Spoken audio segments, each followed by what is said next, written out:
오늘 오전에 여러분과 함께 나눌 말씀의 제목은 모든 역사를 주관하시는 하나님입니다. 모든 역사를 주관하시는 하나님. 오늘은 다니엘서 4장을 본문으로 말씀을 나누려고 하는데요. 앞선 그 2장에 이어 다니엘서 4장에는 이 느부갓네살 왕의 두 번째 꿈 이야기가 등장하고 있습니다. 2장에서의 꿈이 그 미래의 그 나라들에 대한 것이었다면 오늘 다룰 이 다니엘서 4장의 꿈은 느부갓네살 한 개인의 운명을 다루고 있습니다. 그러면 이 느부갓네살의 이 두 번째 꿈의 내용을 보겠는데요. 다니엘서 4장 10절에서 18절을 보겠습니다. 다니엘서 4장 10절에서 18절입니다.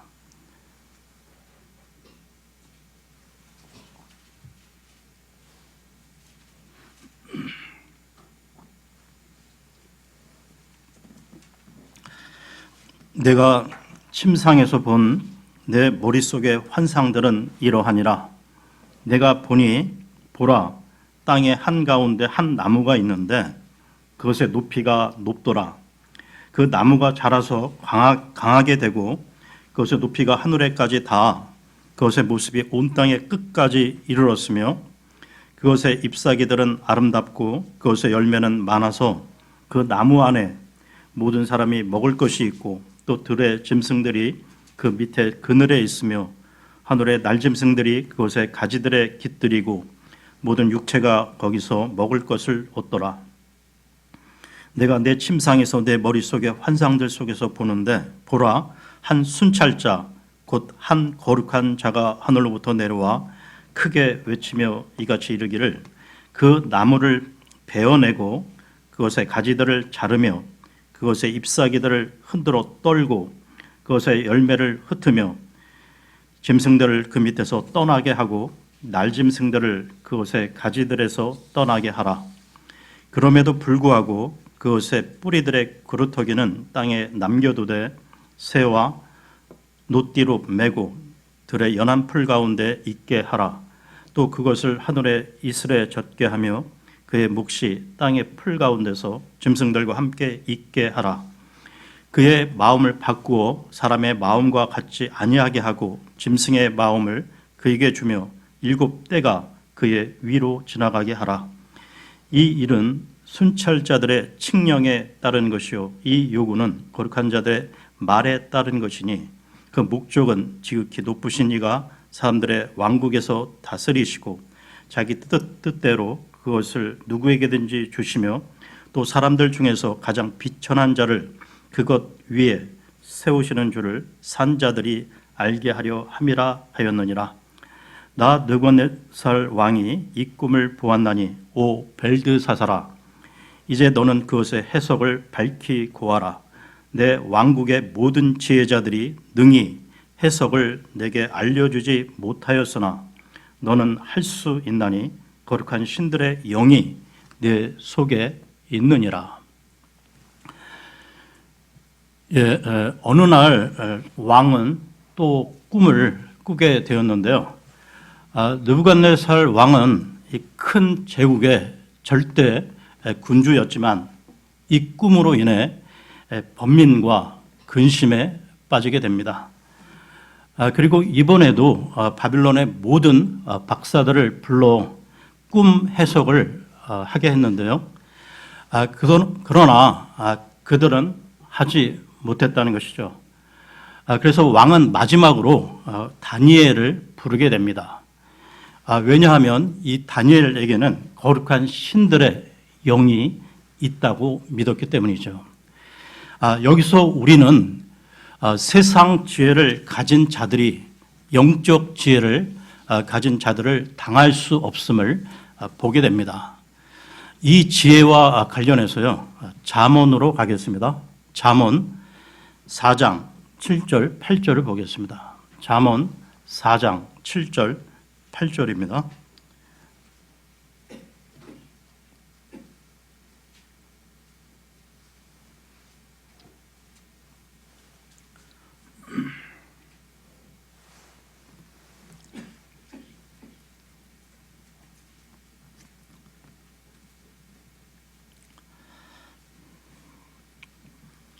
지혜는 으뜸 가는 것이니 그러므로 지혜를 얻어라. 네가 얻은 모든 것으로 명철을 얻을지니라. 그것을 높이라. 그리하면 그것이 너를 높이리라. 네가 그것을 품으면 그것이 너를 존귀로 인도하리라. 여러분, 세상 지혜와 이 영적 지혜를 구분해야 하는데요. 그러니까 세상 지혜를 가진 자들은 정치, 경제, 사회, 문화 등 눈에 보이는 현상 세계에 대해서는 잘 파악하고 잘 대처하지만 눈에 보이지 않는 영적 세계에 대해서는 전혀 문외한이라는 것입니다. 그러나 영적 지혜를 가진 자들은 인생의 본질을 알고 이 사안의 본질을 꿰뚫어 볼 줄 아는 영적 통찰력을 갖고 있다는 것이죠. 다니엘이 바로 그 영적 지혜를 갖고 있었던 것입니다. 다니엘서로 돌아와서요. 그 왕이 꾼 이 꿈의 내용을 요약을 해보면 한 나무가 하늘에 닿을 듯이 높이 뻗어 있었고 그 나무는 각종 열매를 풍성히 내었으며 그 나무 아래 들짐승이 쉼을 얻었고 날짐승이 깃들였습니다. 여기까지는 좋은데요. 그런데 갑자기 하늘에서 이 한 순찰자가 내려와 그 나무를 베어내기 시작했습니다. 그리고 들짐승과 이 날짐승들을 쫓아내었던 것이죠. 다만 그 한 가지 다행스러운 것은 그 나무의 뿌리와 그루터기는 그대로 남겨두었습니다. 이 꿈에 대한 그 해석을 다니엘이 해주는데요. 꿈에 나오는 이 큰 나무는 왕을, 즉 느부갓네살을 말하는 것인데, 즉 바벨론 제국이 창대해지고 그 권세는 온 세상을 압도할 정도로 영광과 번영을 누리게 된다는 것입니다. 그리고 나서 그 나무는 하늘에서 내려온 한 순찰자로 인해 순식간에 배임을 당하게 되는데요. 이 일은 하나님으로부터 말미암은 것이라는 것입니다. 여기서 우리는 순찰자를 보내신 이 하나님을 통해 하나님께서 이 하늘에서 우리 인생들을 감찰하고 계심을 알게 되는데요. 이와 관련해 시편으로 하겠습니다. 시편 11편 4절을 보겠습니다. 11편 4절입니다.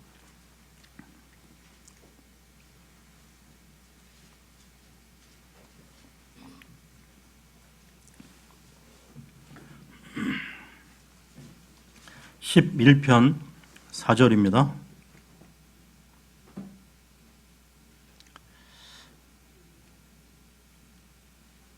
주께서는 자신의 거룩한 전에 계시며 주의 왕자는 하늘에 있도다. 그분의 눈은 사람들의 자녀들을 바라보시며 그분의 눈꺼풀은 그들을 단련하시는도다. 이와 관련해서요, 한 부분 더 보겠는데요. 시편 138편 6절입니다.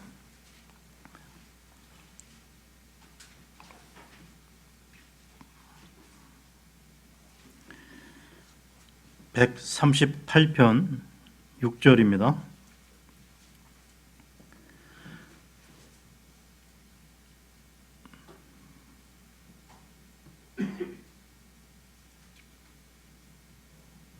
주께서는 높이 계실지라도 겸손한 자에게 관심을 기울이시며 교만한 자는 멀리서도 아시는도다.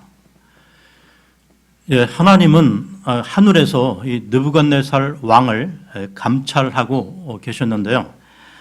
하나님께서 그에게 온 천하를 다스릴 수 있는 권세를 주신 것은 하나님의 뜻을 이루고 하나님의 영광을 나타내도록 하기 위함이었습니다. 그러나 그는 하나님께서 주신 권세로 자신의 허세를 과시하고 자신의 영광을 드러내었던 것이죠. 하나님은 이런 그를 감찰하시고 한 순찰자를 보내 심판하셨던 것입니다. 그러면서 왕에게 임한 그 심판의 내용은 그 왕으로서의 모든 권세와 영광을 박탈당하고 왕궁에서 쫓겨나 들판의 짐승과 함께 거하며 소처럼 풀을 먹게 했던 것이죠. 이렇게 하기를 7년 동안을 하게 됩니다. 이런 고난을 통해 느부갓네살은 비로소 지극히 높으신 자가 인간 나라를 다스리시며 자신의 뜻대로 그것을 누구에게든지 주시는 줄을 깨닫게 됩니다. 하나님은 7년 동안 그를 철저히 낮추심으로 겸손케 하시고 영적 눈을 뜨게 하신 것이죠. 그 이후 하나님은 그에게 은혜를 주셔서 왕으로 복권시켜 주셨던 것입니다. 이와 관련해 다니엘서로 돌아와서요. 4장 26절을 보겠습니다. 다니엘서 4장 26절입니다.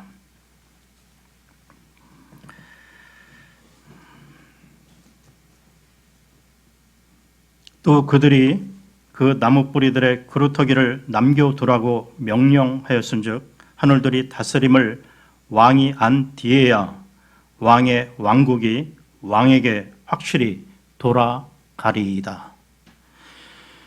그런데 여러분, 다니엘은 왕에게 그의 꿈을 해석해 주는 것으로만 끝나지 않았습니다. 그러면서 다니엘은 한편으로 왕에게 이런 재난을 피할 수 있는 길도 제시해 주었다는 것이죠. 그 다음 절인 27절을 보겠습니다. 27절입니다. 그런즉 오 왕이여 나의 권고를 받으시고 의로 왕의 제도를 끊어버리시며 가난한 자에게 긍휼을 베품으로써 왕의 불법들을 끊어버리소서. 그것이 혹시라도 왕의 평안함을 늘리리이다 하니라. 이 구절은 하나님이 주신 계시가 아니고 다니엘이 개인적으로 왕에게 간절히 부탁하는 충원이었는데요. 다니엘은 계시를 해석한 것으로 끝나지 않고 거기에 대해 어떻게 반응해야 하는지를 강조했던 것입니다. 즉 하나님 앞에 회개하고 삶을 돌이키라는 것이었는데요. 그러니까 왕이 철저하게 회개하고 돌아오면 꿈에 계시된 이 징계들이 임하지 않을 수도 있다는 것이었습니다. 회개할 때 하나님이 징계를 유보한 예를 성경에서 찾아보겠는데요. 열왕기상으로 가겠습니다. 열왕기상 21장 25절에서 29절까지 보겠습니다. 열왕기상 21장 25절에서 29절입니다. 열왕기상 21장 25절에서 29절입니다.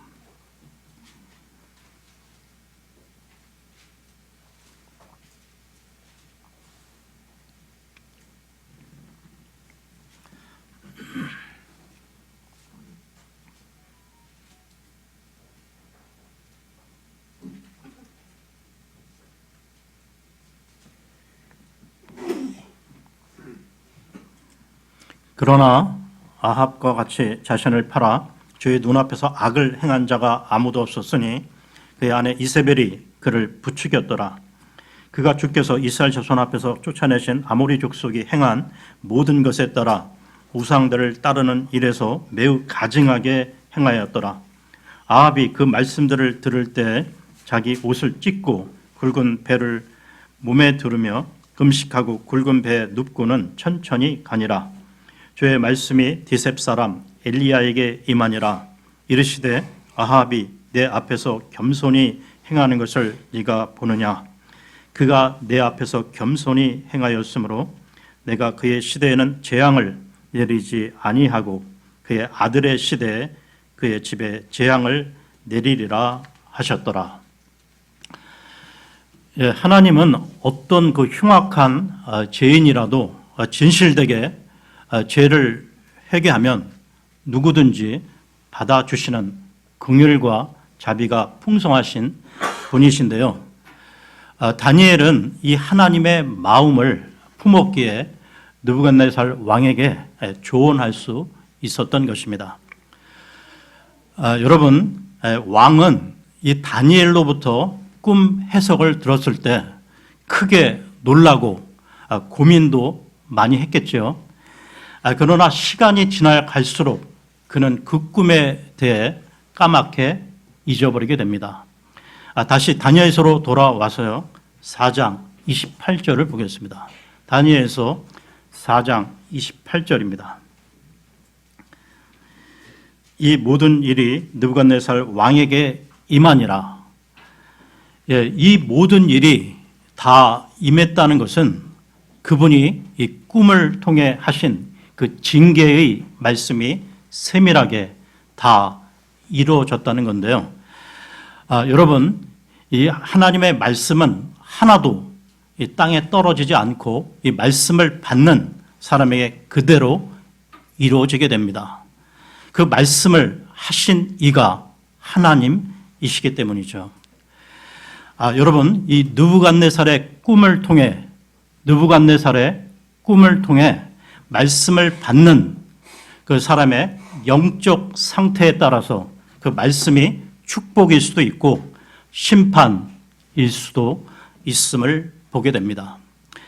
즉 하나님의 말씀에 겸손히 순종하는 자에게는 축복이고 교만하고 악한 자에게는 심판인 것이죠.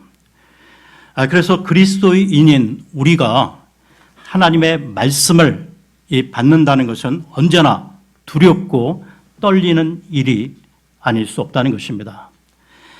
그러면 계속해서요 4장 29절을 보겠습니다. 29절입니다. 12달의 끝에 그가 바빌론의 왕국의 궁궐에서 거닐더라.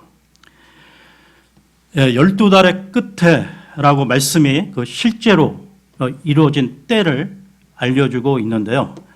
하나님께서는 느부갓네살에게 꿈의 경고를 주신 뒤 1년을 기다려 주셨습니다. 그런데 안타깝게도 그 회개할 기회를 그 1년의 그 시간을 그냥 지나쳐 버렸던 것이죠. 그럴 수밖에 또 없었던 것은 그동안 바빌론 제국은 계속해서 부강해졌고요. 그래서 왕은 그 궁궐을 거닐며 자신이 이룬 업적에 한껏 교만해 있었다는 것입니다. 그러니까 회개를 막은 것은 교만이었던 것이죠. 계속해서요 30절을 보겠습니다. 30절입니다. 왕이 말하여 이르되 이 큰 바빌론은 내가 내 권능의 힘으로 건설하여 왕국의 집으로 삼고 내 위엄의 존귀로 삼은 것이 아니냐 하매. 이 구절을 보시면 내가 라는 말이 계속 반복되듯이 그에게 교만이 넘쳐 흐르고 있는데요. 그러나 세상의 재앙들에게 권세를 주시는 분은 하나님이십니다. 하나님이 당신이 준 권세와 영광을 마치 자신의 힘으로 이룬 것인 양 착각하고 스스로를 신으로 만들 때는 만들려는 그 무서운 권력욕을 용납하지 않으신다는 것이죠. 하나님께서는. 계속해서 31, 32절을 보겠습니다. 31, 32절입니다. 아직 그 말이 왕의 입에 있을 때 하늘로부터 한 음성이 내려와 이르시되 오 느부갓네살 왕아 네게 이것을 말하노니 그 왕국이 네게서 떠났느니라. 그들이 너를 사람들에게서 몰아내리니 네 거처가 들의 짐승들과 함께 있을 것이요 그들이 너로 하여금 소처럼 풀을 먹게 하리라. 7대가 내 위로 지나간 뒤에야 비로소 네가 지극히 높으신 이가 사람들의 왕국에서 다스리시며 자기 뜻대로 그것을 누구에게든지 주시는 줄을 알리라 하매. 심판은 한치의 오차도 없이 예언 그대로 느부갓네살에게 임했는데요. 그는 정신 이상 증세로 왕궁에서 쫓겨나 짐승처럼 쇠사슬에 묶인 채 들판에 방치되어 7년 동안 살아야 했던 것입니다. 즉 인간 신분의 그 최고 위치에서 짐승 이하의 신분으로 떨어진 것이죠. 계속해서 33절을 보겠습니다. 33절입니다. 그 즉시로 그 일이 느부갓네살에게 이루어지니라.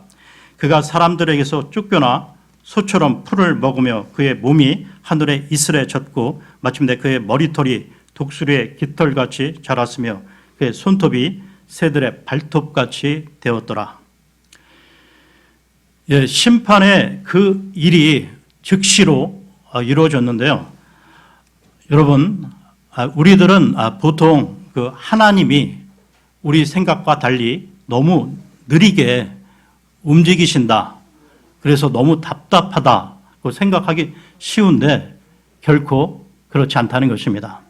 하나님의 때가 차면 즉시로 그 일이 이루어진다는 것이죠. 이와 관련해 에스겔서로 가겠습니다. 에스겔서 12장 25절을 보겠습니다. 에스겔서 12장 25절입니다.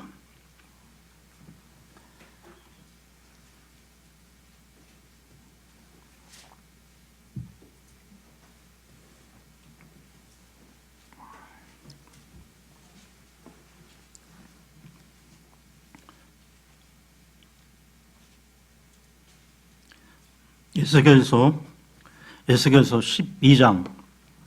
12장 25절입니다.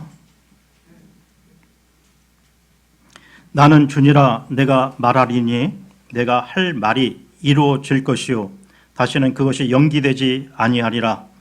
오 반역하는 집이여 너희의 날들에 내가 그 말을 하고 그것을 이행하리라. 주 하나님이 말하노라 하라.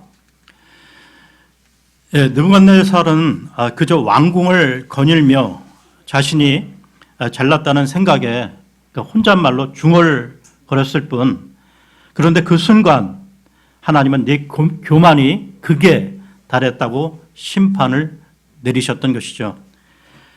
그러니까 겉으로 드러난 행동 이전에 하나님은 우리의 마음 중심을 꿰뚫어 보십니다. 그러므로 우리는 우리의 모든 것을 아시는 하나님을 늘 의식하면서요, 생각과 말조차 조심해야 한다는 것입니다. 짐승의 위치로 떨어진 느부갓네살을 보게 되면요, 이것은 한편 타락한 인생의 모습을 잘 말해주고 있습니다. 다시 말해서요, 타락한 인생의 내면의 모습은 짐승과 다를 게 없다는 것입니다. 타락한 인간은 육신의 자유를 갈망하여 하나님을 멀리 떠나 살아가지만 그 결과는 파멸에 이를 뿐인 것이죠. 우리가 정말 인간다운 삶을 살고 진정으로 자유롭고 행복한 삶을 살기를 원한다면 우리의 마음속에 창조주 되신 하나님을 모셔드려야만 하는 것입니다. 그러면 다시 다니엘서로 돌아와서요, 4장 34절을 보겠습니다. 다니엘서 4장 34절입니다. 그날들의 끝에 나 느부갓네살이 내 눈을 들어 하늘을 보매 내 지각이 내게로 돌아오니라. 내가 지극히 높으신 이를 찬송하며 영원토록 사시는 그분을 찬양하고 공경하였나니 그분의 통치는 영존하는 통치요 그분의 왕국은 대대에 이르는도다. 7년의 시간이 흐른 후에 왕은 하늘을 우러러 보았습니다. 즉 하늘에 계신 하나님을 우러러 본 것이죠. 징계를 받기 전 느부갓네살은 그 왕궁 위 높은 곳에서 세상과 모든 사람들을 내려다보던 사람이었습니다. 그러나 처절한 고난과 징계를 받은 후에 그는 하나님을 올려다보는 사람이 되었던 것이죠. 여러분, 세상에서도 진짜 그 고수 앞에 서면 누가 시키지 않아도 자연히 고개를 숙이게 되는데, 하나님 앞에 서서 하나님의 영광을 제대로 보기만 하면 그 어떤 제국의 왕도 겸손히 무릎을 꿇을 수밖에 없게 된다는 것입니다. 여러분, 우리가 교만하지 말고 겸손해야 하는데요. 그러니까 우리가 겸손해지기 위해서 억지로 노력하는 것이 아니라 항상 하나님을 우러러 보고 살게 되면 자연히 겸손해지게 된다는 것입니다. 다시 말해서요, 겸손은 억지로 자기를 낮추는 게 아니라 하나님을 진심으로 높이는 것입니다. 느부갓네살은 이 징계를 받기 전에는 나라는 이 단어를 많이 썼지만 고난 당하고 회개한 뒤에는 계속해서 하나님 중심으로 말하고 있다는 것이죠. 그의 중심이 완전히 바뀐 것을 알 수 있습니다. 계속해서 37절을 보겠습니다. 37절입니다. 이제 나 느부갓네살은 하늘의 왕을 찬양하며 칭송하며 공경하노라. 그분의 모든 일들은 진리이고 그분의 길들은 판단의 공의이니 교만 속에서 걷는 자들을 그분께서 능히 낮추시느니라. 느부갓네살은 계속해서 말끝에 하나님을 공경한다는 말을 쓰고 있는데요. 이것은 하나님께 영광을 돌렸다는 뜻입니다. 느부갓네살이 비로소 살아계신 하나님을 제대로 체험하게 된 것인데요. 그 전에는 하나님의 능력을 인정하는 정도였다면 이제는 완전히 나의 주, 나의 하나님으로 고백하게 된 것입니다. 여러분, 같은 하나님을 만나도 그 각 사람의 그 가치관과 그 인생관에 따라 다르게 은혜를 받게 된다는 것입니다. 그러니까 누가복음 19장에 나오는 그 평생 돈밖에 모르고 살았던 그 세리장 삭개오는 주님을 만나 이 구원의 은혜를 받은 후에 가장 먼저 재물에 대한 생각이 바뀌면서요. 그는 남에게 그 착취한 돈을 돌려주고 그리고 자기 재물의 절반을 가난한 사람들에게 나눠주겠다는 고백을 했다는 것입니다. 그렇다면 절대 권력자인 느부갓네살은 어떠했습니까? 그는 권력을 위해 평생을 쌓아온 사람인데요. 그런 그가 모든 역사를 주관하시는 분이, 그러니까 모든 역사를 주관하시는 분이 하나님이심을 깨달았던 것입니다. 여러분, 그러므로 진짜 회개는 그 사람의 인생에 있어서 가장 중요한 것을 내려놓는 것이죠. 이와 관련해 에레미야서로 가겠습니다. 에레미야서 9장 23, 24절입니다. 에레미야서 9장 23, 24절입니다.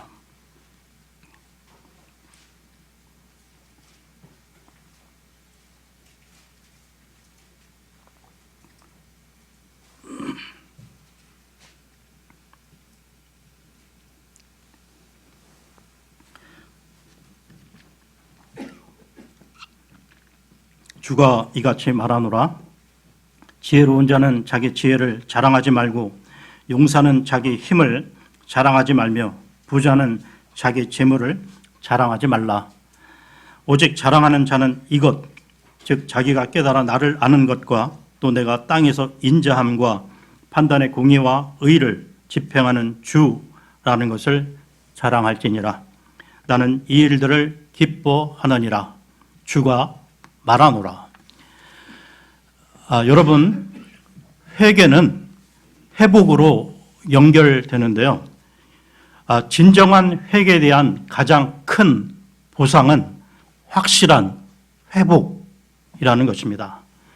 이와 관련해서요, 다시 다니엘서로 돌아와 4장 36절을 보겠습니다. 다니엘서 4장 36절입니다.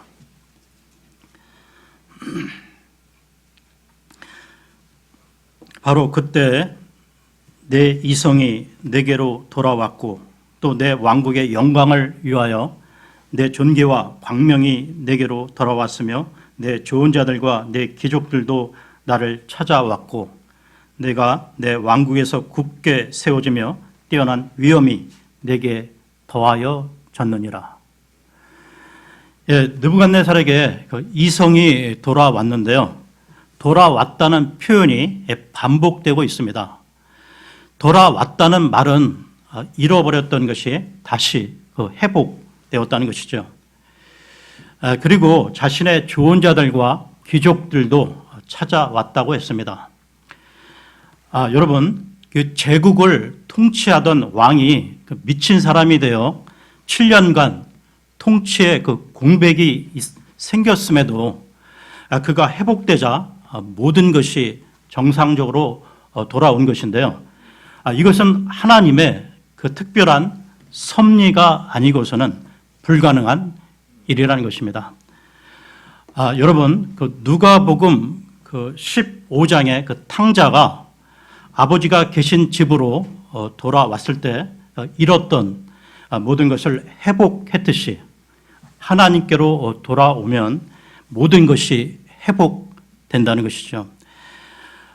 여러분, 우리는 자기 중심에서 하나님 중심으로 돌아와야 한다는 것입니다. 잠시 후면 지나갈 육신의 것들을 추구하면서 영원한 영적인 것들을 우선순위로 추구해야 한다는 것이죠. 내가 하나님의 영광을 추구할 때 내 자신의 영광을 하나님께서 책임져 주십니다.